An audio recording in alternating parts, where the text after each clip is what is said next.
Hey everybody, how are you? That's good. I'm glad you're good.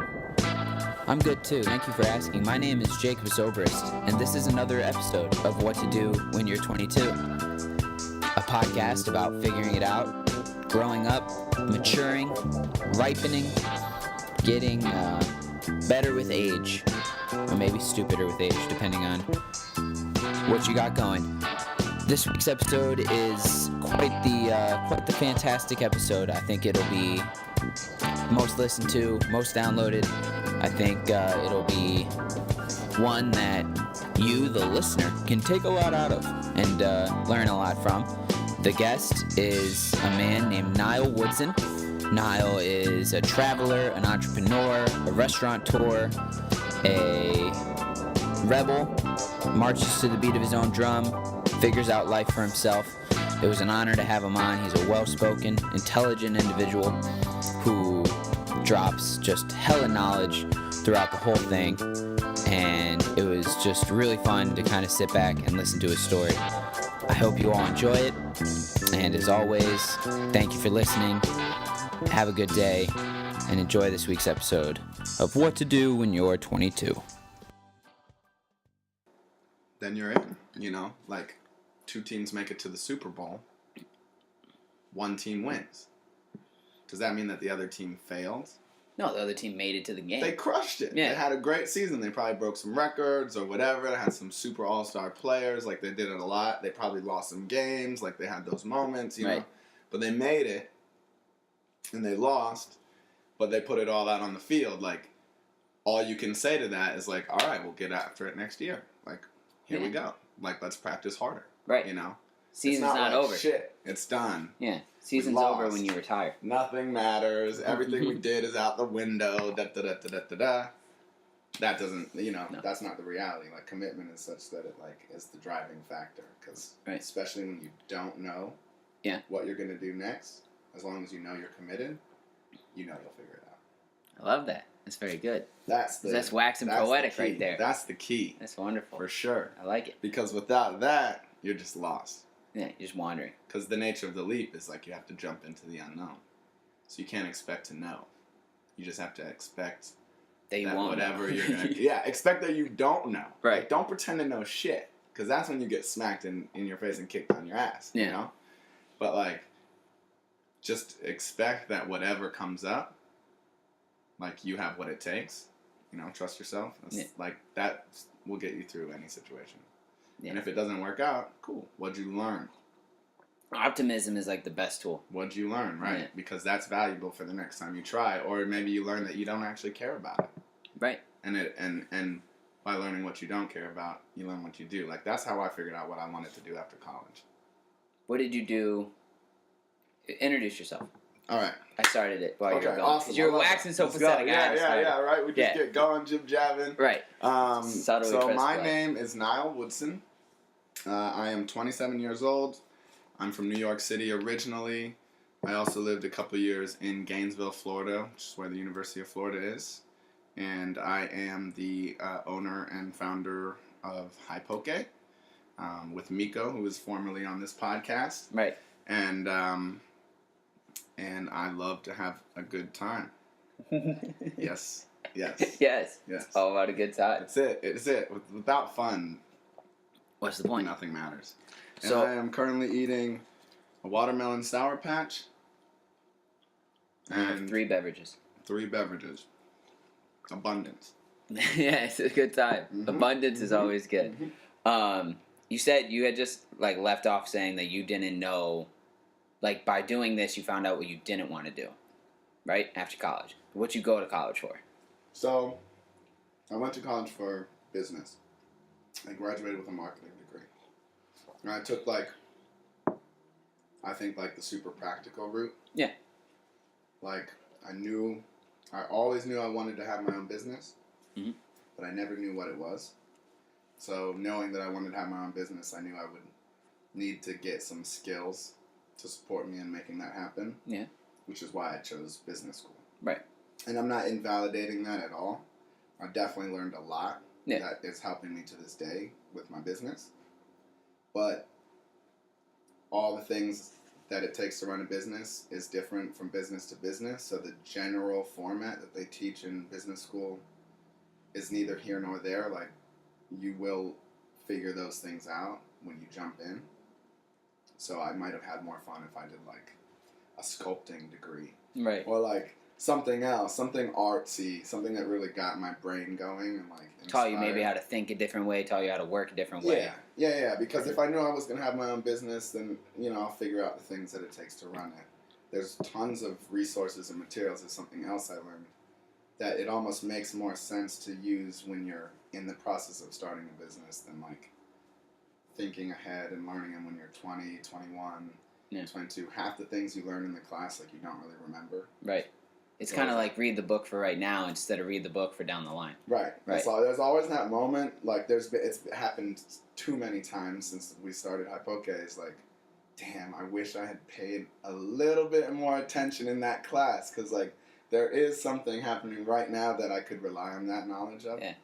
But, maybe it was an 8 a.m. class. Right. Extra dark, like, lecture.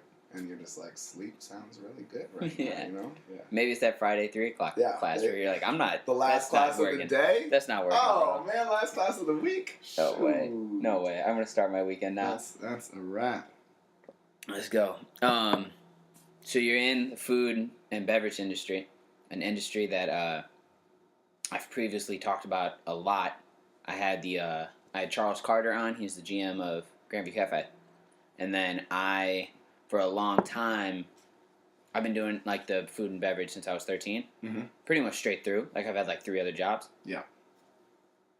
But like, those were my second jobs. I always did food otherwise. And so I always thought like maybe that's where I was going to go. So we've talked, like, that's a common theme. So what else have you done other than rice slinger extraordinaire? Yeah. Slinging that good. So my first job ever. Yeah. When I was 16. Was at Quiznos Subs. So I've actually almost, same, like, pretty much always been in the food industry, food service side. So I worked at Quiznos Subs, and now that I, like, think back on it, I think that's the first time I really, like, learned that I loved and appreciated putting food together and making things. Because I would, like, smear every sandwich that came down the line. I would, like, make it how I would want to eat it. Like, I'd, like, make sure the mayo touched the corners of the bread. Right. And, like, nothing was just, like, thrown on and clumped up. Like, you've had that Subway sandwich or whatever. It's all in the middle. Throw it on, or you ask for mayo and they're just like, you're like, no, it's too much mayo. Right. So I was like, always took extreme care, and I didn't think anything of it at the time. I just, like, thought I took my job seriously, but I really actually felt gratification of knowing that I sent a quality product out for somebody to eat. Yeah. Which correlates to everything I'm doing now. But then I moved into catering. Got a job in catering, which was really cool, like, understanding what's needed for an event, like all the items, figuring out quantities of food that needed to be brought based on how many people are going to be there. Like, I remember I'd always, like, check the check sheets, and they'd even have the breakdown of how they build the events and things like that. And again, like, didn't think much of it at the time. I was just naturally curious, but it definitely, like, shaped and formed the way I think about things. Right. And especially now, like, we do catering, right? So it's like has definitely supported me and you're familiar. You have that first touch. Yeah. And it was, like, cool. I was 16 still, and it paid, like, I think Quiznos was like $6.75 an hour or something crazy like that, minimum wage, and the catering was $8 an hour, and we got tips. So I was, like, in high school, like, I got the good job, right? You know? And this is actually when I lived in Gainesville. Okay. And then I worked that to graduation. Yeah. And then moved back to New York. I guess the first job that I did that I got paid for, though, I was 14. Oh, first job you ever got? Okay, I got you. And it wasn't like, I guess it was kind of off the books because you're not really allowed to work then. I don't know how that worked, but it always helps to know people. This guy, Scotty, had a crush on one of my older sisters, and Scotty ran the, like, hip-hop and R&B radio station in Gainesville, Magic 101.3. blazing hip hop and R&B. It's like, yes, everyone listened to it. It was incredible. And I would go out to events with him. Yeah. And just like help him set up the gear and just like open up the table, get the thing ready. Yeah, pull the speakers out, like set the mics up. Little roadie and then I would like kind of follow him around in the studio when he would do his like, spot from 4 to 5, like the afternoon drive or whatever. Yeah. And then that's a popular hour. He must have been running the show. Yeah. Scotty Hines, baby. That's tight. And then I got a Friday 30-minute segment about what high school sports were happening. You did it? Yeah, I did That's sick. I did that That's when tight. I was like a freshman in high school. And it just was like, it was probably a couple weeks, but it was very cool. That was like probably my first gig. And then New York, bussing tables, food running, just trying to work my way up the ladder. Like even though I'm originally from New York and totally a New Yorker, like moving back, I didn't get like the credit because I didn't have New York experience. It's very like catch-22. It's like one of those things that you like love to hate about the city, but it's very competitive, you know? So even now, you've opened a restaurant. If you went back to New York, they'd probably still tell you to go fuck yourself. Yeah, because you opened a restaurant in Columbus? Like, that ain't shit. Yeah, good. Yeah, nice so did my grandma. Anybody could fucking open a restaurant in Columbus. Right. You're like, oh, yeah, okay, cool. So, yeah, I didn't have any New York experience, so no one would give me a job because I didn't have New York experience. And I'm like, well, this is some bullshit because you got to start all over. How do I get New York experience if no one's willing to give me a job? Like, this is like one of those cart before the horse and chicken before the egg things. Right. And so I was like, you know what? Cool. I'll just work my way up. Yeah. You know, so I just did any and everything. Bus tables, did dishes if I needed to, bar bagged, food ran, made coffee drinks. Did the whole thing. Started working, then started going to college in the city as well. And City College, yeah. Harlem. City College of New York up in Harlem. And got another job at a restaurant. And what year were you in college? Like, what year did you graduate college? So, I graduated in 2014. Cool. December. And I started, this was in 2009. Nice. So, I did the nice scenic route. Yeah. 5-year program. But I did take a year and a half off in between then, so. To do what? To travel. So, the first was a semester that I took from moving to Florida back to New York. Yeah. And then I took a year off when I moved to Columbus to do an internship, which is what originally brought me out here. Internship with a marketing company? No, my brother-in-law had product development, invention, design services, like a super cool business. Yeah, that is cool. And so this was like kind of when I started to really think about what was next for me. Right. Like, okay, cool, busting tables, but I'm not really satisfied. Running food, I'm not really satisfied. I'm not like living up to my potential. Yeah. They're not giving me the credit I deserve, even though at that point it had been 2 years of me busting my ass in various restaurants in the city. And I was like going to school at City College, and I'd just hop on the A train. I'd go straight up to 145th. I'd walk to my classes. I'd take my classes. I'd study. I'd go home. Yeah. And I was like not really satisfied with that, not getting the full experience. So it was like what I didn't like doing or what I knew I didn't want to do helped me figure out what I did want to do. Back to that point we were talking about in the very beginning. Like, I didn't want to go to college there. No. Not that I didn't want to go to college. You just didn't want to go to college there. Yeah, and I didn't want to stay in New York City, even though that's where I'm from, and I have family there, and I love it, and it beats in my heart. Right. But I didn't want to be there because I wasn't able to live the way I wanted to in the city. Yeah. And that felt weird and like made me feel awkward about myself and everything. But it was like, cool, I'm clear on these things. So what am I going to do now? To change it.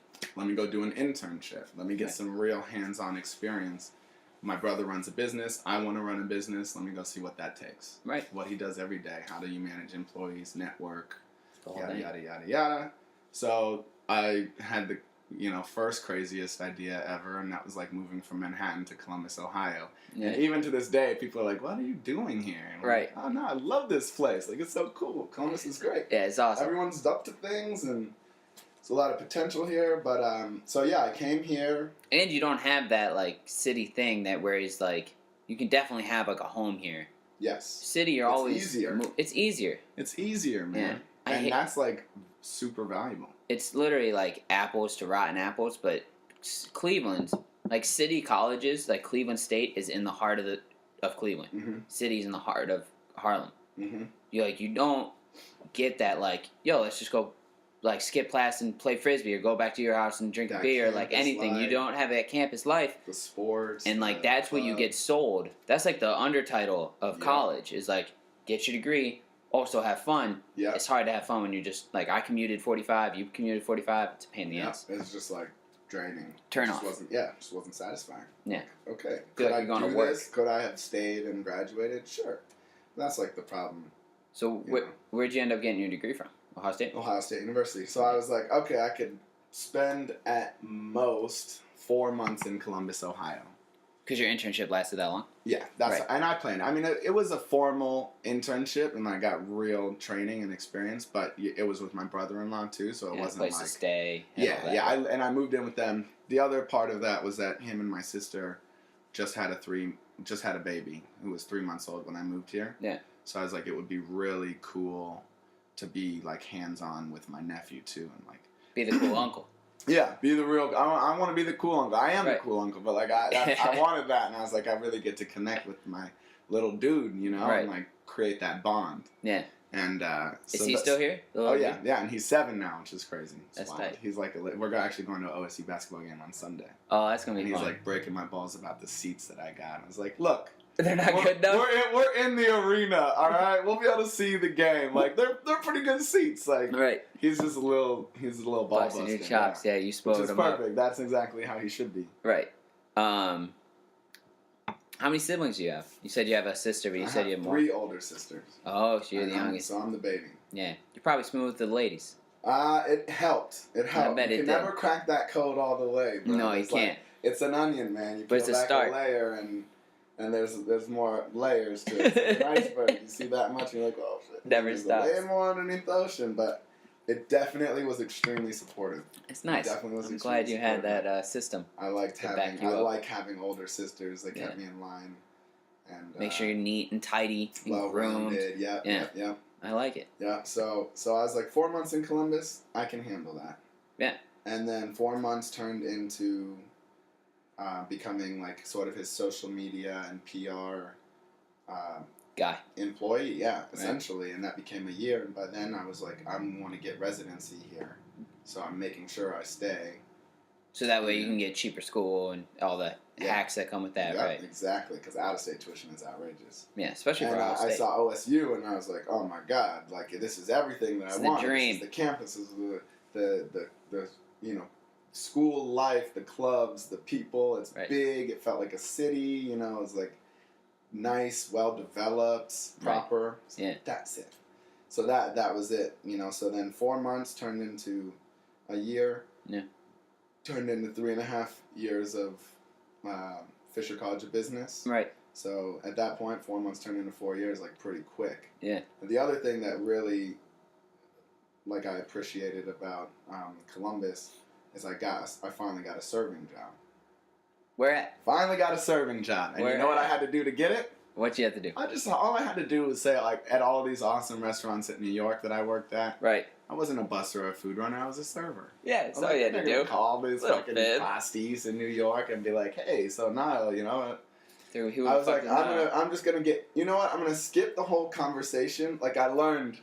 I was like, I'm gonna skip this whole like, I might or might not be ready. And just say you're ready. I'm ready. I'm more than ready. I'm ready for New York. That means I'm really ready for Columbus. And they were like, oh my God, pasties. You're in. And it always helps to know somebody. Like, so my sister and brother-in-law knew the bartender. Is at Rigsby's. Rigsby's is like, it's closed now. Right. If Kent ever hears this, sorry Kent, I definitely lied on the application. On my resume. But I think, I ended up working there for 5 years, so I'm sure he's not upset about it. No, I'm sure he's not. 5 years? Yeah, 5 years. That's a long time. So that was the next thing. Like I learned what I didn't like, and that got me to Columbus, and then in Columbus I learned something that I did like, but Right. I didn't see a long-term potential for it. So like, did you ever do like a? Have you used your degree to get a job? mm-mm.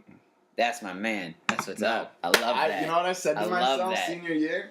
I said, I'm gonna have the coolest resume ever, Right. and I'm never gonna need to show it to anybody. That's cool. Just because I'm gonna have my own business. I'm my own boss. Yeah. You know. You knew from day And one. I have a pretty banging resume, but yeah, no, we'll get to that because we're just on that trajectory. But I kind of scared myself out of even applying and going for corporate jobs, which is it's very funny now that I look back at it. But I'm actually super happy about it. Cause did you scare yourself saying that like you weren't good enough, or did you scare yourself saying that like not good enough, not even not good enough, maybe not qualified, maybe not. I also didn't want to go do that whole thing. I never went to a single job like career fair. I never stood in a single line, put the suit on, stood in a line. Never played the game. And it was my own shit. Like I counted myself out of that. I'm like, I don't have the GPA that the person probably in front of me and behind me has.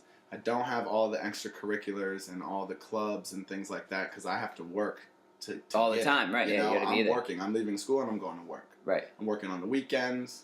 Yeah. You know?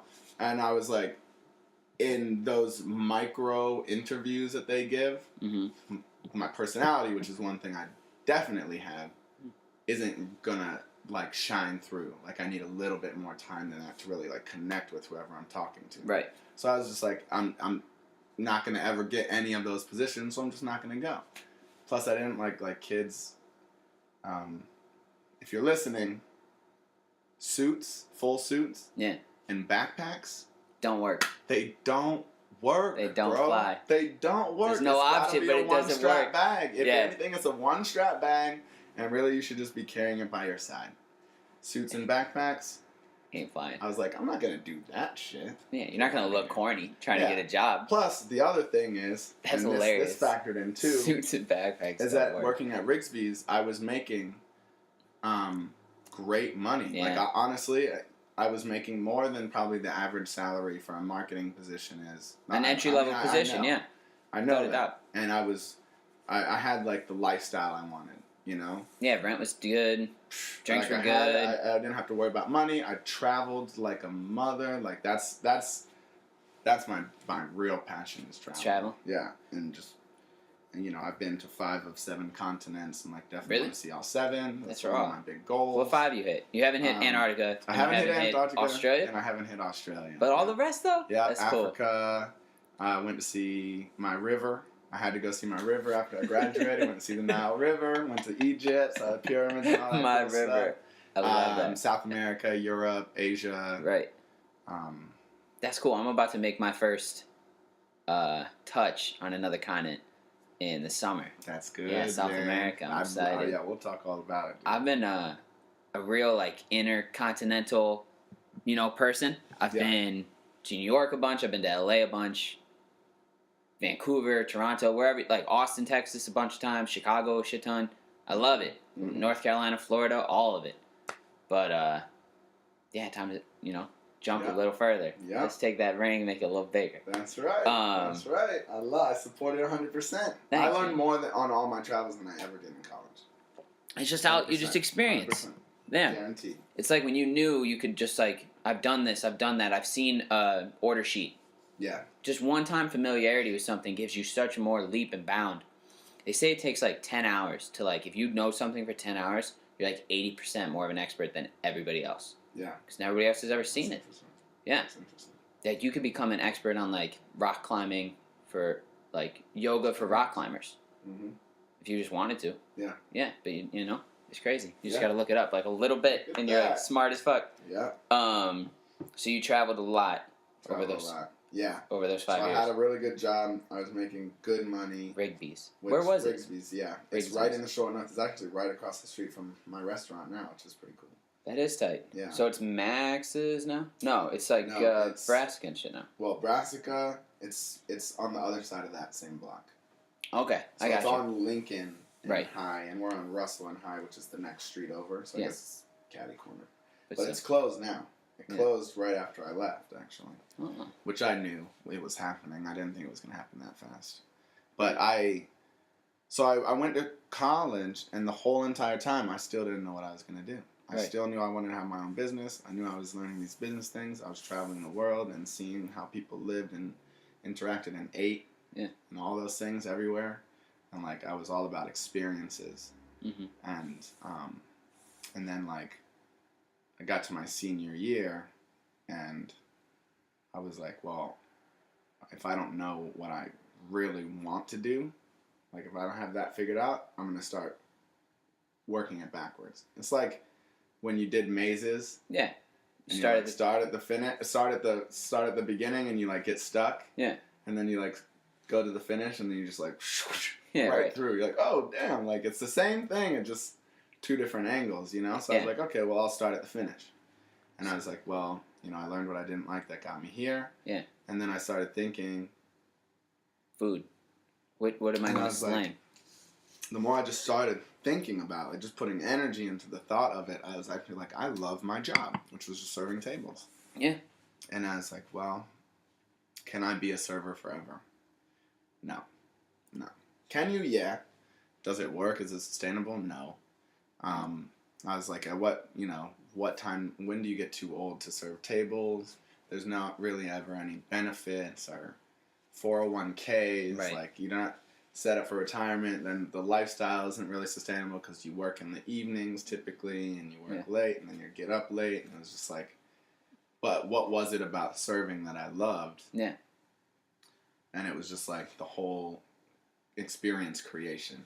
Right. Like, yes, you come here expecting to eat a good meal, and you expect everything to be on time, and then, you know, you expect your server to be friendly and to know, you know, how to answer any questions you have. Right. Anticipate your needs. And that's it. And then you're like, boom, that's 20% service. And I was like, cool, well, what's 25% service? Right. What, like, how do I get better? Like, how do I get even better at that? You know, start predicting what people might want instead of reacting to their questions. Start telling them things about what they're eating. Bring the cream and sugar before they ask for cream and sugar. Know. Bring the ketchup before they... Always be on point, always be on time, always be formal, but not subservient. Like, there's a difference between a server and a servant, and there's a lot of these, like, norms. Yeah. Like, norms in the service industry. And I made it my goal to break all of those norms, but do it in a way that people still got the same experience. And just by doing that, it made it a better experience. What was one of the norms you broke? Just even the things from, like, you start with the host, which that's always a good place to start, whoever's ordering the things. Yeah.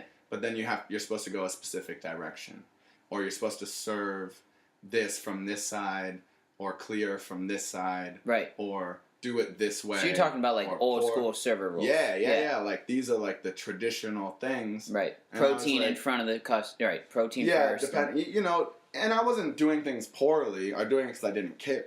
It was an intentional decision to, like, disrupt what people... The flow of the meal. ...thought was supposed to be, and do it in a great way, and show them, like, whoa.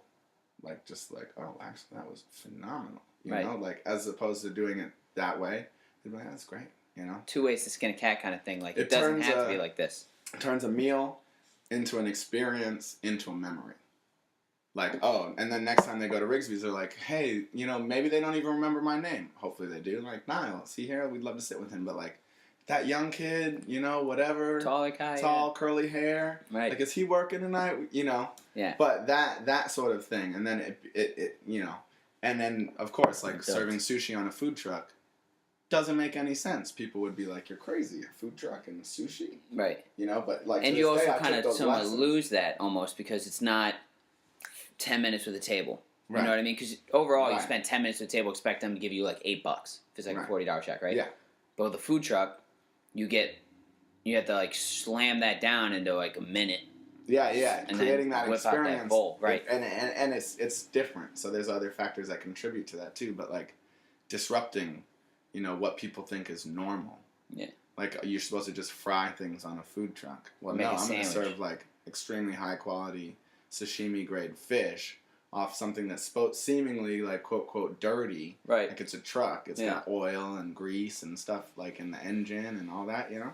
But we're gonna do it well, and we're gonna create a brand and an experience around that, and it's gonna elevate it, and like you're gonna love it that much more than if you would have just expected it to be good or expected that to be that because it's just normal, you know. Right. Disrupting that whole thing and the whole thought process just like rewires that shit.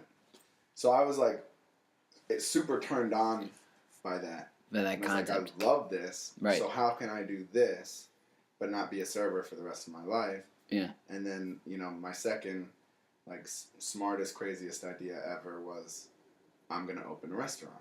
Yeah. I was like, I can run a business and create experiences for people all in one. Like, done. Boom. Done. There it is. Good. And then you're like, you get so pumped about that. You're like, man, I cracked the code. I figured it out. And then reality like slaps you in the head and you're like, how the fuck am I going to do that? Right. Like, how am I going to open a restaurant? I don't have any money. Right. You know? What happened first, chronologically speaking, is that like, we were talking about that leap before the interview started of like, you quit your day job. Your day job was the restaurant, though. Yeah. So, did you, like, use that money and start putting down payments down on a truck? Or did you, how did that kind of, like, how'd you get there? Yeah. You know what I mean? So, the decision to open a restaurant was still pretty beginning, mid-senior year. So, I'm like, I do everything last minute. So, I didn't figure out what I wanted to do to, like, basically, I graduated college. Everyone else like, oh, I've had an internship junior year. Right. I'm like, got a job already lined up. You know, what I was like, not that. That's not me. So that was step one, was just deciding that I wanted to open a restaurant. But then it's so much more complex than that, too, because it's like, what's it going to be? Yeah. Like, I always loved cooking. I'm a good cook. I have no culinary training, so I don't consider myself a chef. Right. You know, and like, can I put together a menu? Sure.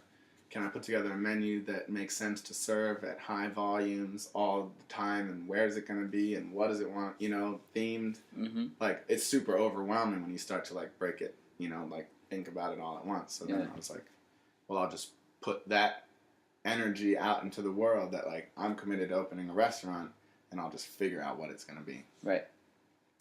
So, at the time, I'm sure Miko touched and talked about this, too, but we met at a leadership training.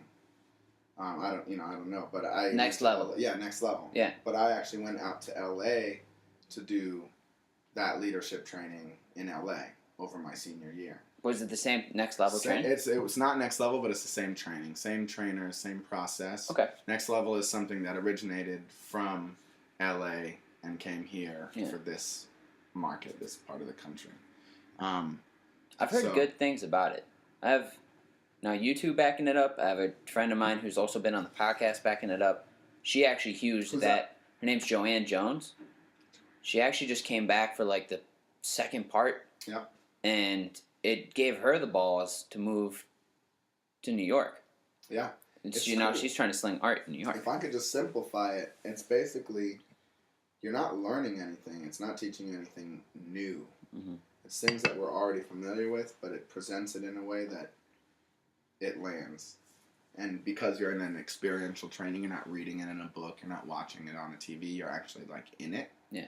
It accelerates the process. Cool. So you could meditate for years, you could read for years, you could read 5 books, you could read 1 book, 500, and get to the same place, or beyond, or before, or wherever.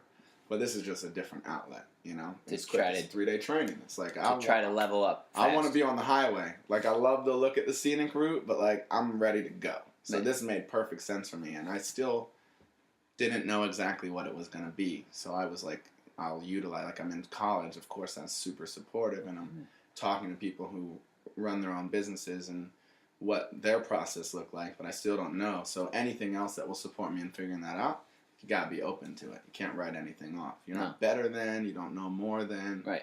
You're like humble, and everything is a learning opportunity.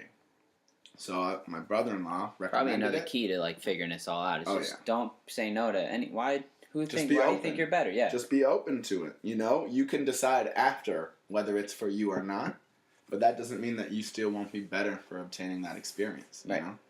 So, so you go to LA to do this leadership training. Yeah, and I'm looking at the same picture of my life.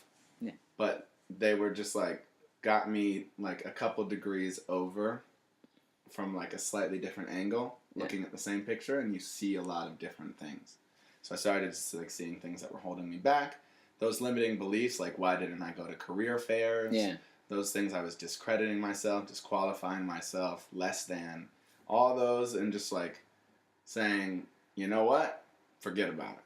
Like, I'm committed to my vision, and that's the only thing that matters. All these other things are just holding me back. Right. And yeah, it kicked me in the ass to like say, cool.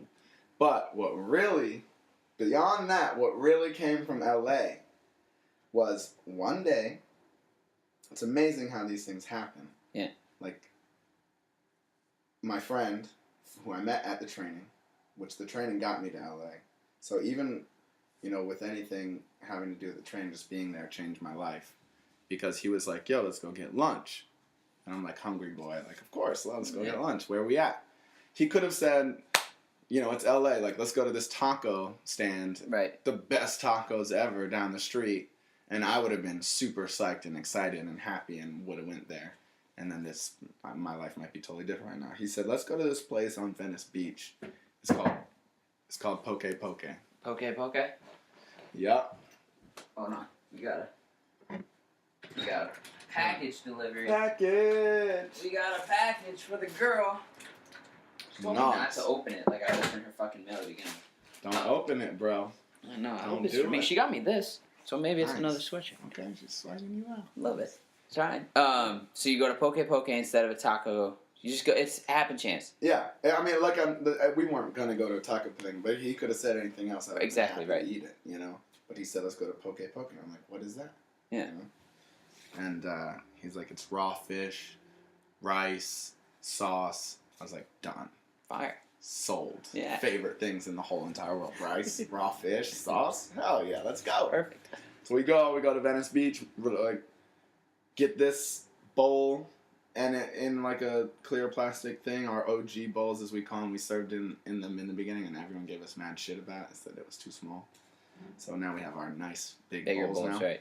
But that's how they served it, and it was just like avocado, tuna, rice, other veggies, sesame, onion. You know, I was like in heaven. I took the first bite, and it just like exploded in my mouth. Right. And I was like, man, I want to open a restaurant. And then I was like, this is unbelievably amazing. And then I saw like all the people in the line and like people sitting around on the beach eating it. And I was like, and this whole experience is unreal. Like, there's sand right there. It's sunny. Fish. Like all these beautiful people are around. You can hear the ocean. It's it was just that like aha moment. And then I was like, well, what about Columbus? Like, sushi's there. People like sushi now. It's not weird to eat sushi in the Midwest. Like, people get it. Yeah, people are hip. It's 2014 now at the time. And I was like, holy shit.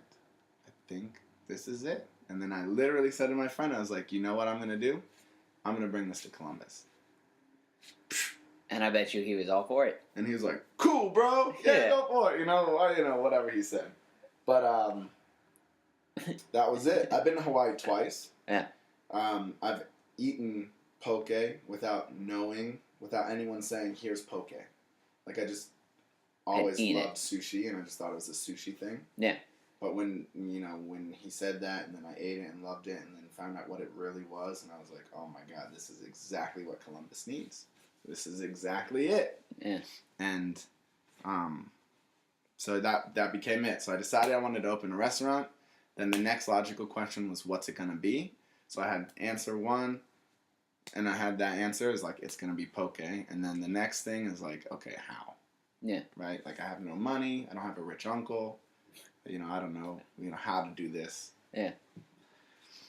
Who does? I mean, that's crazy. Yeah, who does know how to do it? So then at that point in time, I came back, I graduated college, I went traveling, I went to see the Nile River, I went to South Africa and to Egypt, traveled for like 6 weeks, took a boat cruise on the Nile River. Saw, all this unbelievable history and the pyramids and the Sphinx and the, tombs and the Valley of the Kings and crocodiles and all, took camel trips and hot air balloons and whoa, you did a good trip. Did it right. And that was just Egypt. Like South Africa was insane. Bungee jump. Like, did you go to Cape Town? Road trip. Drove on the left side for like long stretch. Took the garden route. Went to Cape Town. Yeah. They're out of water right now. Yeah, Cape Town's like in April. They'll be out of water completely. Isn't that crazy? That's wild. Yeah, 25 liters per person per 2 days. I went to Cuba in June. You did? They were out of water in Havana. Really? I got there, I was sweaty and hungover and dying a little bit. And I was like, I just need a shower and a nap, and I'll hit the reset. And the first thing, this beautiful lady who worked at the hostel who was checking me in, she's like said in this like sweet accent, she's like, something terrible has happened here. We're out of water. And I was like, oh, it's okay, I have a bottle. I was like, that's cool. I got a bottle of water in my bag. Like, I'm good. Right. One bottle. I'm thinking, like, they're out of bottled water or something, Yeah. She's like, no. We don't have running water. At all.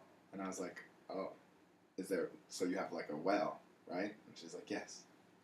But the well's done, too. The well's tapped. Damn. And I was like, what? And literally, I spent 2 days in Havana and it rained one day. That was the only shower I got.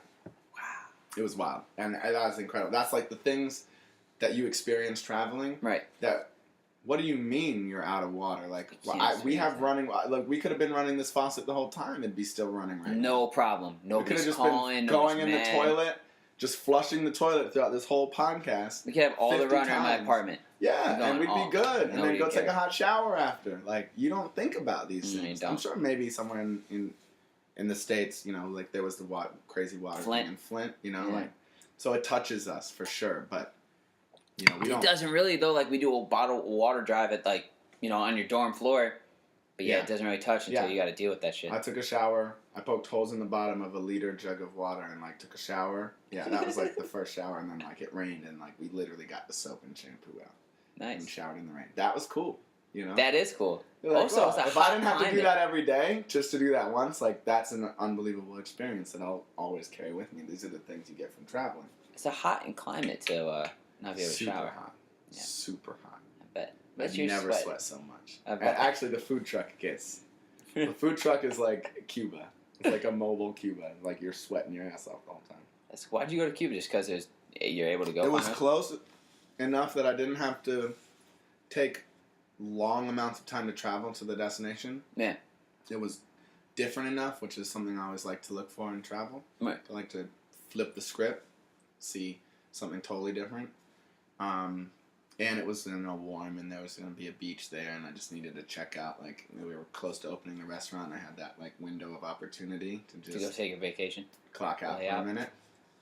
And, did you go with some people, or did you go by yourself? And it became available. Like, it wasn't always available, and I'd always thought about going there. I went alone. I like to travel alone. You do? I love to travel with people, but I love to travel alone, too. I haven't really done that. I've done that like twice, but I've always gone to a place where I know people are, but, like, flying, driving, I have no problem doing that alone. Yeah, hostels, all the way. Because what you do is you meet people who are traveling doing the same thing as you. Yeah. And then you naturally form groups and meet people. Like, you're outgoing. Yeah. If you're an introvert, that might not work.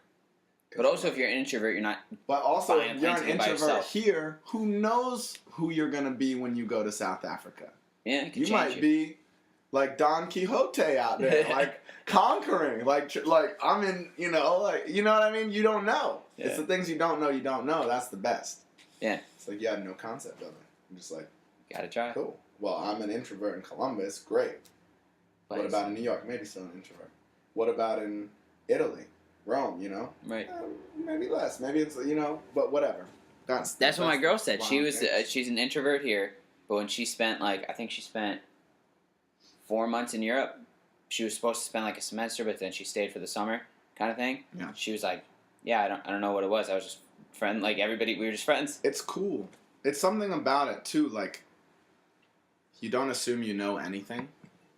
So there's, key, just simple questions that start interactions that don't actually translate to here. where are you from? You know? Yeah. Like, that's something, like, I wouldn't walk up to you at Standard Hall and be like, yo, what's up? Where are you from, bro? You know, I'm like, this guy, he's from Ohio. He's from here. He's here. He's from America, wherever. Looks the same, like, talks the same as everybody else. You know, he's probably so it's from like here. that assumption. Maybe not. If you hadn't said anything, that you could even be like from Eastern Europe, you know, or German or British or whatever. And just got the accent. But like, it's just not a natural thing. Like, we make that assumption because we're like comfortable and we know more here. Like, we can control our experiences here, our environments. Like, when you travel, you can't do any of those things. You're just open. Open, exactly. Just standing there, ready Which is to why go. I love it. Learned so much from that. Still do every vacation. Where are you going next? You got a place? No, not really. I mean, I'd like to get another. You know, I'd probably like to go to Australia just because it's one I haven't been, and it's an awesome, big, wild, different journey. But I really find myself wanting to go back to like Southeast Asia. Cool. And like, I'd really love to go to Japan. Yeah, I've been to Thailand, but I want to do like Cambodia and Vietnam. So Tokyo's on the list. Well, Tokyo and a couple other cities in Japan are like places I gotta go to. Yep, 100%. Yeah, definitely. Food. Definitely. Watching Anthony Bourdain go there, you're just like, yep, I need to. Yep. This is where I need to be. Exactly. Ramen everywhere. Exactly. Yeah, it's crazy. Other than High Poke, what's your favorite place to grab food? Obviously, you love food, so what's your favorite place to grab food in Columbus other than... We got a couple, like a handful of spots. Yeah. One is, it's a Thai restaurant out on Refugee Road. It's called Bangkok. Okay. That's like one of my favorite spots. It's probably the best Thai food I've had outside of Thailand. It's pretty far. It's a little out there too. It's really good. It's about 15-20 minute drive out from downtown area. Right. Totally worth it. And then there's a dim sum place out on Sawmill Road. Sunshine. Sunflower. Sunflower, my bad. Yeah, sunflower. I love sunflower. Sunflower, bro. Yeah. Love dim sum out there. So do I. Yeah, I mean, anything, like, I love Indian. I guess Ob's my favorite place. Ob's good. I don't think it's, like, super awesome and amazing, but it's good. On Henderson and Kenny, right by the... Tensuke? No, that's the market, but there's Indian. It's called, It's like Dose, is it not? Dose Corner? Dose Corner. Yeah. I think they sling it a little better than Ob. Yeah. Personally. Yeah. It's very good. I like Dose Corner. It's solid. It's right by the strip club. Yep, right. Cahoots. Which is a weird day to do, but it happens. Someone who I went to college with worked at Cahoots, actually. As a bouncer, I'm sure. But, what was I about to say? Yeah, sunflowers really fire. Do you ever go to Cleveland? No? I've never been to Cleveland. I guess now I've been to Cincy and Toledo. Those are the only two places I've been in Ohio. Other than Columbus. In Cleveland, there's like an actual Chinatown. It's not as big. Kind of like that Henderson Sawmill Road kind of does it for the, other cultures that come here. For the Japanese people. So. Right. But there's Liwa, which does the best dim sum, like, ever. And Sunflower's got, like, they kind of do it a little with the suit. Like, they have like a nice button down on, and they have an apron on, and the carts are nice. This is like little old ladies wearing Monster Energy truck hats because they got them from the flea market. Yeah, because it's free, or it's at 50 cents. Yeah. And they're just pushing the cart and like kind of yelling at you. Yeah, it's very aggressive dim sum, which is something I love about it. Yeah, it's an experience. Yeah. Because you're just like, whoa, I'm on I gotta be like on my toes to like get the food that I want, or I'm gonna miss it. And then there's this dude with like a shield and a butcher's block and a cleaver, and he's just killing ducks. They're already dead, but he is slaying ducks. Might be one of my favorite. Like roast duck, Cantonese style, like perfect. Peking duck, any of those. But you just see them hanging in the window. Yeah, that's my favorite. Yeah, it's that experience. It's different. It's that weird. Experience. Yeah, and a lot of people think it's dirty and gross, but I'm like, if I were to ever open a cool, which who knows, I might, a cool Chinese-inspired restaurant. I'm putting ducks in the window, bro. Mm-hmm. And I'm going to make it baller as hell. Yeah, and you're going to collect all that drip and shit, and you're going to put it on everything. It's so good, bro. It's so incredible. Good. But yeah, people are like, Any Chinese that just opened is in Clintonville. It's on right next to, like, Cinnamon Girl, which is an Indian restaurant. They're serving, like, chicken livers and crispy pork with like cilantro and it is brand new. And Columbus Underground did an interview with them, or like a review. It's probably the best Chinese I've had in Columbus. I highly suggest it. I'm on my way, Get bro. some chicken hearts. I'm on my way. Gizzards. I love chicken hearts. I love gizzards, chicken hearts, all of it, bro. I know, right? Ew, but people don't know. No, people have a hard enough time eating like tuna off a truck. It's a Yeah. hard step to eat a little chicken heart. Yeah, I do not like chicken feet though. No, me neither. Do I can't not get like it. chicken Can't get feet. by it. I mean, the flavor is nice, but it's too Texture weird. is Little weird. bones, it's like skin, and yeah, it's not my thing. I don't want to have Nico? to stick my finger Nico in my mouth. loves chicken feet. Really? So, That's hilarious. Incredible. He just eats chicken feet. His whole family loves wings. It's wild. That is some more Filipino Some behavior. Filipino- oh, bro, they clean those bones. It's like you're like, what the? Where'd you and Miko meet? So me and Since you Nico talked met about him, yeah. at Next Level, actually. In LA or the one here? The one here. So you did like So- level 1. Yeah, so I did all, I guess, 3 levels. I mean, 3 trainings. I did all 3 trainings to complete the course out in LA. And my brother-in-law was the one who told me about it. And, you know, like a couple other Is that people what from he my used to family start went. his business? No, he had already had his business, but he grew Substantially when you did it? substantially. Wow. Like it's and that's not what it looks like for everyone. It's whatever you're committed to, whatever your vision is. Everyone's vision is different, but it's going to give you some tools that are going to support you in achieving that if you're really committed to it. You know. So it was like naturally want other people to come out and get that experience, and then at one point it was like, well, wouldn't it be easier, make more sense to start a center here? So he took that on and enrolled the trainers to Your brother-in-law to come here. did? Yeah. Or Yeah. brother-in-law, So he right? started Next Level Oh, and that's enrolled the head of the center in LA and like giving him her blessing.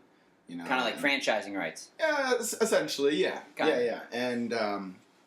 And yeah, so started Next Level, and so I was one of the coaches in Next Level, Oh, having that's already cool. gone through the training, and the coaches are like doing in a support function to the trainer. So there's like trainer, coaches, Yeah. students. It's like a TA. I got you. You could think of for a professor, you know, like It's a we good have the metaphor, yeah. assignments, we know the curriculum. We're Did it like- already. Yeah, You yeah. can help. So I was Miko's coach. Oh. Like, he was in my small group, Yeah. and like immediately, like I saw so many similarities in him and me. Like we were like almost the same person, from totally different walks of life. Yeah. But like there was so much overlap in like our personality and our outlook and Which is really cool, too, drive because and everybody will find out, but passionate guys. Miko's, like, from everywhere. yeah. Miko's been all over Yeah. in such a short amount of time. But it's tight that you guys were very similar, even though you've lived such different experiences. Yeah, and it was like, you know, I spent time with Miko, obviously, and got to know what he was up to. And it's funny because Miko, at the time, was, like, his day job was working at Twine, which is a photo app platform, like a photo booth, Yeah. digital though. And the person who started that, his name is John Hawker, who is my brother-in-law's brother. My brother-in-law's Chris Hawker. Chris Yeah. and John. So there was like that whole like Weird. degrees of separation, but I had never met Miko before, you know? So I met him then. We instantly connected, you know, started talking about what we were up to, and he was like thinking about moving to San Francisco to the Facebook house and this and that, and I lived in the short north and was starting Hypoke. Yeah.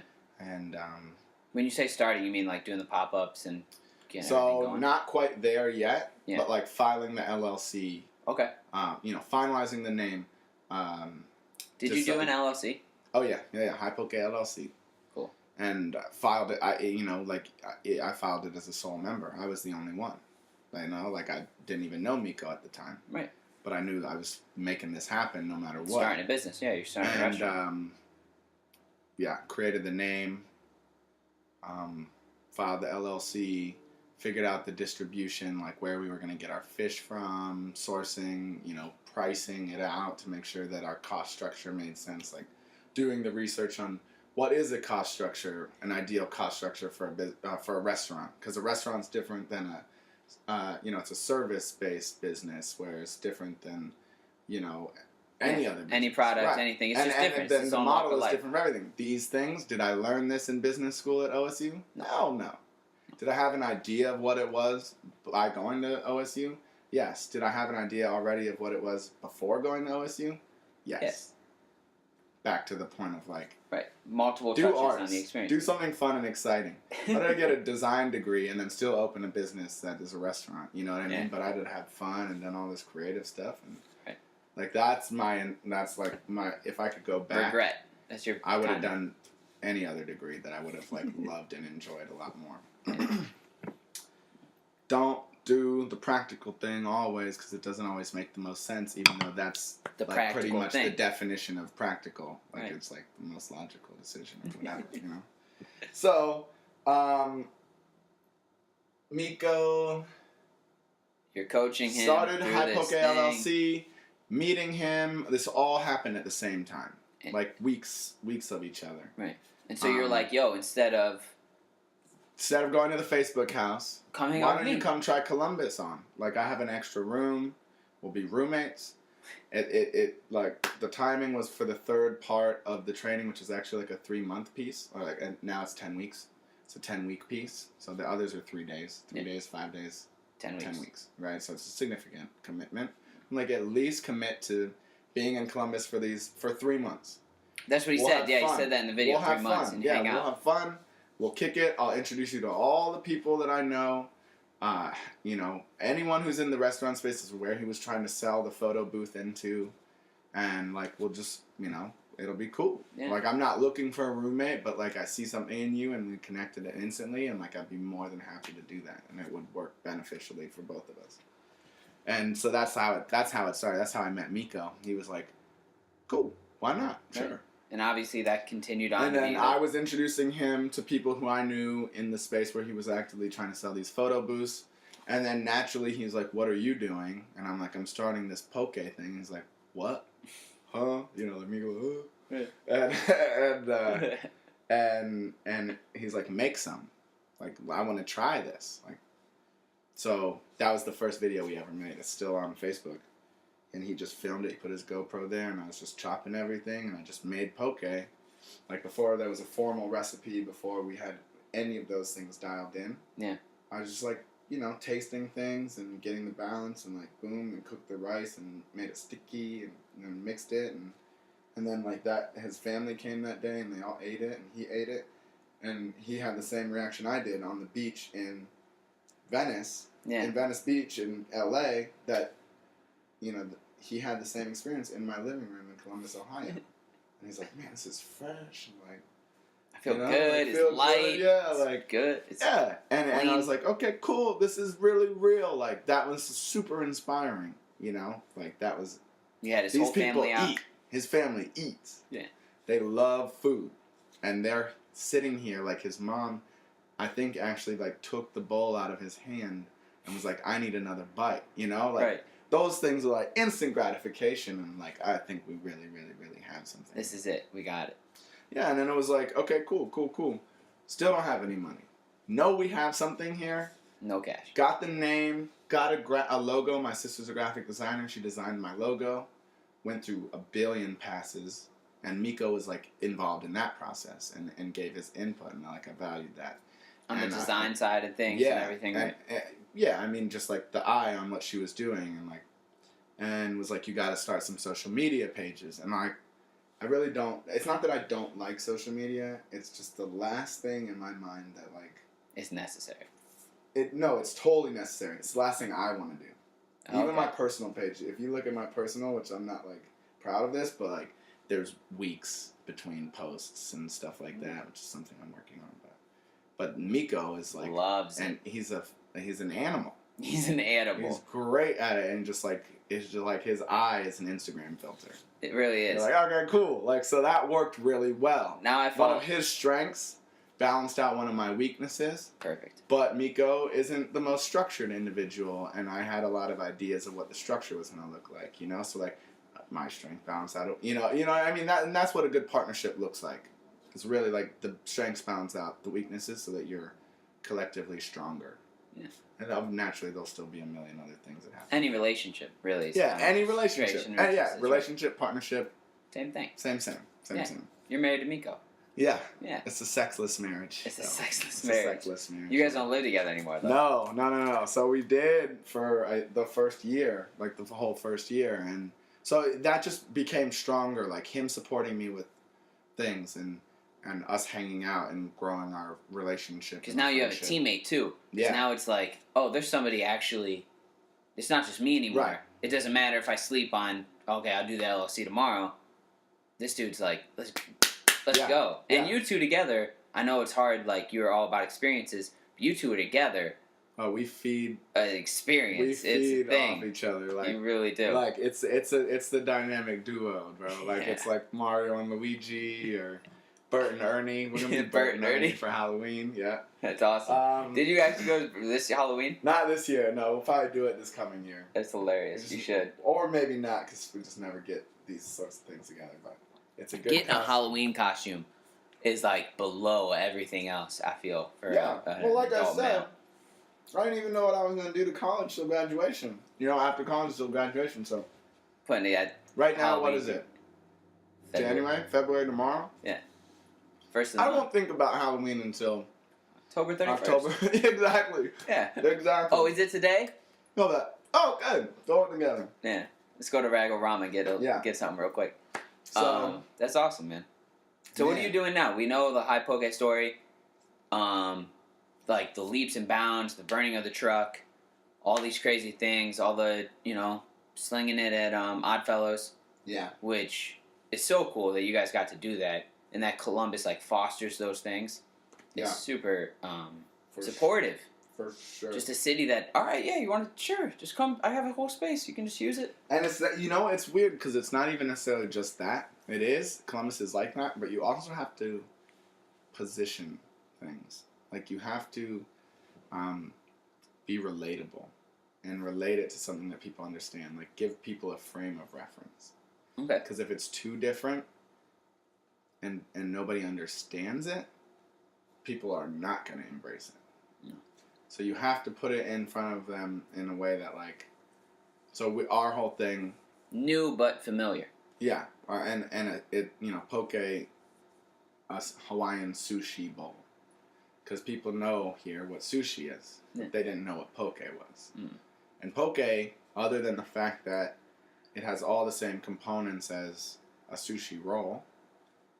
It's actually something totally different. Everything's marinated. It's got its own flavor profiles, like sweet with the spicy. The fish is marinated. The pickled this and the that, and that's umami culmination. Yeah, it's like saying that barbecue chicken is the same as, brisket. Well, not brisket, but like some other chicken, Polish chicken. Oh, okay. It's still chicken. Yeah, it's still chicken.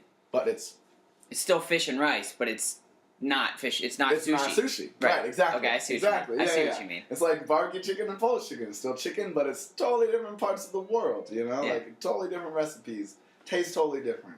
So, frame of reference. But Columbus embraces. And so I think for now, the biggest thing that we're learning and up against, so to speak, is now that our business is actually physically rooted into the ground, like we have a physical structure. You have a restaurant. Right. You finished your goal. Right. That's the name of the game for our business practices. So like the nature of a pop-up and a food truck is it's like the wild, wild west. It's like free fire. You're like, where can I get an opportunity? And like, let's do it now. Or let's go there. Like where we at on Tuesday is different than where we're at on Thursday. Yeah. And that breeds us like a specific mentality, and you want to appeal to that mentality via marketing and all that stuff in a specific way. And we found out what worked for that. And then we naturally assumed that that would work for the restaurant. And in fact, it doesn't. Because, like I said, a brick and mortar is structure that's rooted into the ground. It's framework. Yeah. So now it's like, okay, taking what we learned from that and the core nuggets and translating them into a format, into structure. and like consistency. And we've always like lived and died by the consistency of our food. Like if you had it once and it was great, and then you had it again and it was awful, we might have lost a customer. You know what I mean? Yeah. So like it has to be great every time. But we haven't always held ourselves to the standard of that, like outside of the food. So it's just like really breaking down the core structure of the business and starting to rebuild, essentially. Taking all the things that we know and that we learned, right, and translating them into what we're learning currently. And now it's a whole new book, though, too. Yeah. It's like college football to professional football. You know how to play football. Like it's still football. Right. But it's a totally different game. It's different than the chickens. Yeah, Polish chicken, barbecue, college football, pro football. Like it's new rules. It's played more intensely. It's played at a higher level. Higher stakes. It's higher stakes. There's money on the line. You know what I mean? There's money employees. on the line and pop up too. But yeah, we have a bigger team. Like all of these things. You gotta schedule out people rather than just calling, hey, can you work in the truck today? Yeah. Exactly. So that's like really interesting and challenging. Is it fulfilling? And fulfilling. Yeah. You like it? Like when you see it come together, like when you put your key, when I put my key into my door, yeah, and turn it to the right, and then I pull it back, and then I walk into my restaurant, you know, that's like, to think that just 3 years ago, this whole thing existed in my mind, and that now, like I've actually manifested it, is incredible. Unbelievable. It's incredible. Yeah. It's just like, whoa, it's unreal. I still don't know if I've wrapped my head around it. Like you don't know if it's like really. Is that whoa, mine? Whoa, that's my restaurant. Oh shit, you know. Is there a big picture of you like painted in the back, looking stately? There should be. There should be. There's that. You know what? That's what's missing. That'd be raw. That's what's missing. That'd be impressive. Yeah. That's the answer to right all in the back, problems. Or right above the tea. I think station, actually, the drink I'm station. thinking just scratch the sign on High Street. Just put it right over the sign. Sounds good too. Just my face. Right. Come eat here. That's why we don't have a line wrapped around the corner. Because your face isn't on the front of the building. Shit. I'm glad we worked this out. Yeah. You see? Man. You see? That's all comes together. Yeah. That's but I mean, it's extremely satisfying. Sure it is. Like it's feedback. Good job. And also, you don't sleep. Like, don't sleep on it. Don't be too excited about the fact that you created this because you gotta keep you have to work. Keep it open 300 10 times harder. Right. You're like, oh, okay, cool. So that's the entrepreneurial dilemma. Like, acknowledge yourself for the victories, but keep and give yourself 5 minutes to bask in that, and then be like unsatisfied. Let's go. And like, what can we add or what can we change? 5 restaurants. Yeah, boom. Like, what can we do better? There's always better. There's always more. You know. So you can't not give yourself credit because then you burn out real quick. But you got to be able to pat yourself on the back. You can't get comfortable. Comfort is the enemy. It's the enemy. There's this dude who cuts Conor McGregor's hair in Boston, and he also cuts the hair of mobsters. No, right? Mm-hmm. And this mobster who now is in jail, and I heard this on another podcast, but the mobster's advice, because the dude was starting to do real well. As soon as you get the Conor McGregor deal, like, you're famous. Yeah. Celebrities call you when they're in town. This, that, the other. Just got a line out the door. Mm-hmm. He asked the mobster, like, I'm dealing with a lot of shit right now. And the mobster had, like, a construction company, and he, made people sleep with the fishes. He did the whole thing. The guy's in jail for murder. He was a real mobster. And he was like, so what do I do? And he's like, as soon as you get a little good, like, as soon as your bills are good, everything's good, you're feeling good, buy something that's like slightly out of reach. Buy the boat. Go on the trip. Lose that comfort, because then because as soon you'll start to forget what brought you to the show. Yeah. You got to always remember what brought you to the show. Yeah. Yeah. That hard work, that work ethic, you can't lose it if you get complacent and comfortable. Yeah. So what's next then for... what's next is working on getting comfortable with Restaurant One. Yeah, I guess it's bitter. And then the second you're like, I'll take a vacation. Right.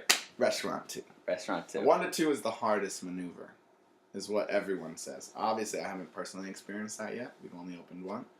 But they say that 1 to 2 is harder than 0 to 1 because it's duplication. It's just 2. Because it's duplication. Because we can't physically duplicate ourselves. So that means that you have to have your shit together, pretty much, you know? To be able to split that time. Yep. Split that mindset. Exactly. And then, once you've duplicated, you can continue to duplicate. So it's an exponential increase. So it's 1 to 2 and 2 to 4. And I'm very confident about that. Yeah. And then 4 to 8. And then, you know, at what point do we decide we're comfortable with how many we've created in Columbus when we start looking elsewhere?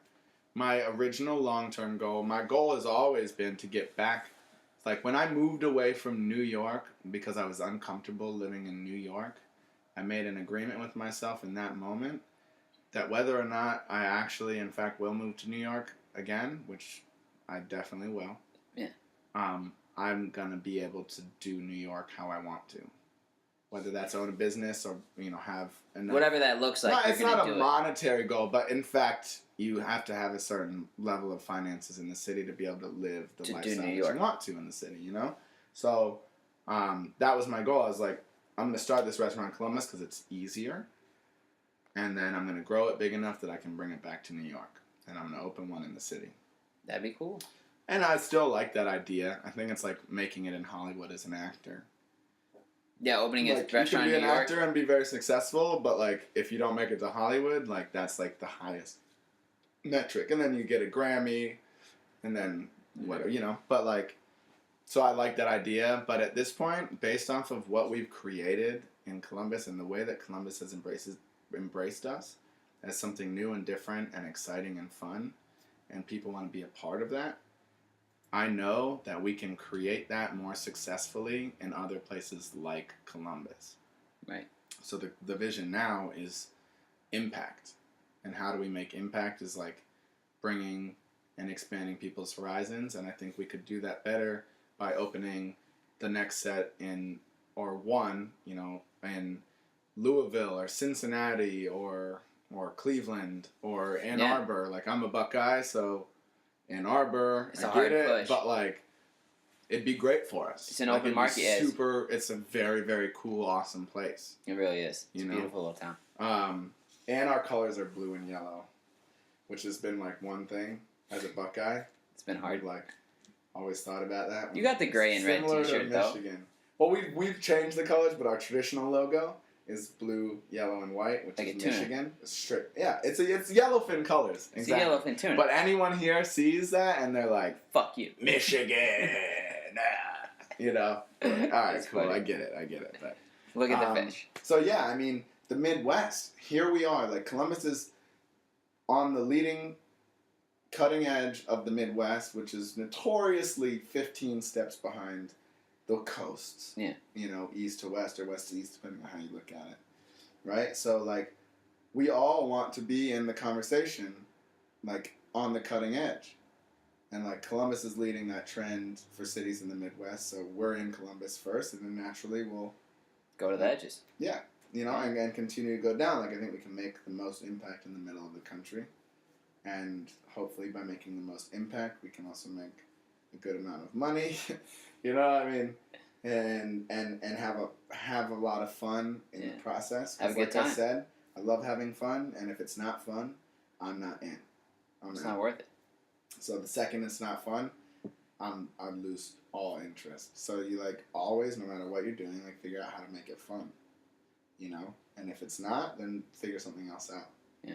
It's funny how you say the spread, so coasts and then Midwest and then that area, the flyover states. You know what I mean? I don't always think of Ohio as much as a flyover state, but Utah, Indiana, those states I've driven through now. Yeah, Nebraska. All that, right? All that shit. Bro, they all have huge signs on the sides of the road that say sushi here. Really? They all do. And you think to yourself, all right, I'm in the middle of Utah. It's so dry and there's no water to begin with. I'm not going to think about fish. I'm going to think about cow. Right. But if those signs are there, that also just shows that it's happening. Sushi's there, sushi's working there. Let's do it. It's happening. You can get a plane ride anywhere. Like, fish can come wherever it needs to be. Exactly, and that's what people don't understand. There's these amazing things called planes, and they get people as well as products around the world extremely fast. Super fast. So you could kill a tuna in Hawaii right now, and it'll be here in 8 hours. That's and we're amazing. eating like tuna that just came out of the ocean. Just came out 8 hours ago. Just came out. Literally the same as eating at the restaurant. Yeah, and it's an interesting thing. Like, the concept of fresh is very interesting. It is. I've thought about it a lot since, especially opening a fish place. Like, think about a fresh pineapple, right? Yeah. Or mango or apple. Well, apple's not really that fresh, but like. I know what you're saying. Fresh fruit. Yeah. Fresh fruit is ripe, which means that from the time that you pulled it from the tree, it took a day or so to ripen to that fresh, perfect place. Yeah. And it kind of goes the same for fish and for meat and of any kind. Dry aged meat. Dry aged steak Beef, is right. a perfect example. Like, it's fresh? No. It's actually like actively growing bacteria and aging and almost rotting. Ripe would be the better term. But when you cut it and you taste it once it's cooked, it's like a great fresh meat experience, you know? Yeah. So fish, you pull it right out of the ocean. That doesn't mean that if you cut it open and grab that meat at that moment in time that it's the freshest. Because fresh is actually just a concept. It's not actually a metric. Right. You can't measure freshness. Right. It's here. Like, oh, this is and maybe what's fresh to one person is different to somebody else, you know? So, fish has a shelf life just like everything else does, and the time you can consume it raw has a shelf life. But there's also a sweet spot in that shelf life. It's not day one. It's not day 200. Right. There's a sweet 200 is a long spot, but you know what I'm saying. 10 days. Yeah. There's that middle. 3 to 5 days is like the general sushi grade parameters, but that also doesn't always take into consideration. It's all takes. I mean, I could talk about this, and I didn't have any idea about any of this when starting. Even after deciding, sourcing, branding, and doing our first pop up, I still didn't know these things about, sushi. Like, you learn all this as you go. Right. But yeah, there's just like an optimal time when the meat is the best, and that's not always when it just came out of the water. Just as if you pluck something off a tree, it might not be the best time to eat it then. Yeah, like avocados, bananas, we buy all that shit. You can't eat it. When you buy an avocado, you're supposed to leave it out, like just in the air. We're all scared of germs or something. I don't know what everybody got afraid of.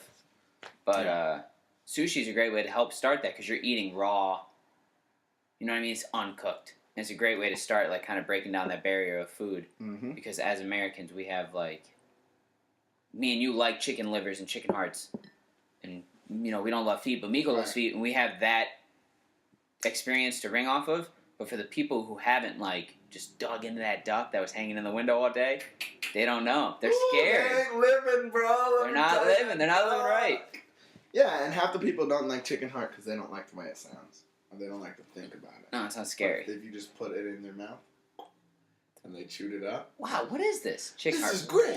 Exactly. Yeah, right. And, that works a lot. So it's like marketing. Yeah. And branding, I'm a marketing major, right? So, like, I always think about the mentalities and the perceptions of things, and, like, that's exactly what that's about. How can I sell a chicken heart to somebody who doesn't like chicken hearts?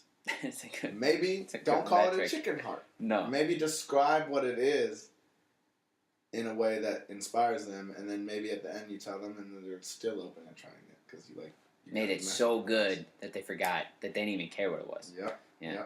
That's a good place. So that's where we're at. I mean, 1 to 2 is happening soon. Yeah. We don't have a lease signed or. Of course, but you have it. Nothing behind the curtain, but it is. It's but you're getting to the point where it's possible. Yes. Yeah. Yes. And then, on one, like, people think business and they're like, "What's your 5-year plan?" Like, honestly, I have no idea. I don't know what you did till the day after the day after you graduated, right? How are you supposed to know what 5 years? Right, and if you'd have asked me, I mean, we've been doing this for 3 years now. It'll be 3 years in August 2018. We started August 2015. The LLC, I filed the LLC in June 2015. Okay. Yeah. Miko didn't even become a partner until after the first pop-up. So he was in the mix, right? But it was still my thing, you know. Yeah. And then it became our thing. Like we grew it together. I birthed the baby, and then he helped raise it. We co-parented. There you go. And here we are, like raising a very badass, awesome little kid. It's badass, very badass. And then we're like, it's like parent. It is. It's totally like parenting. You're like, okay, do I like the idea of having 2 kids?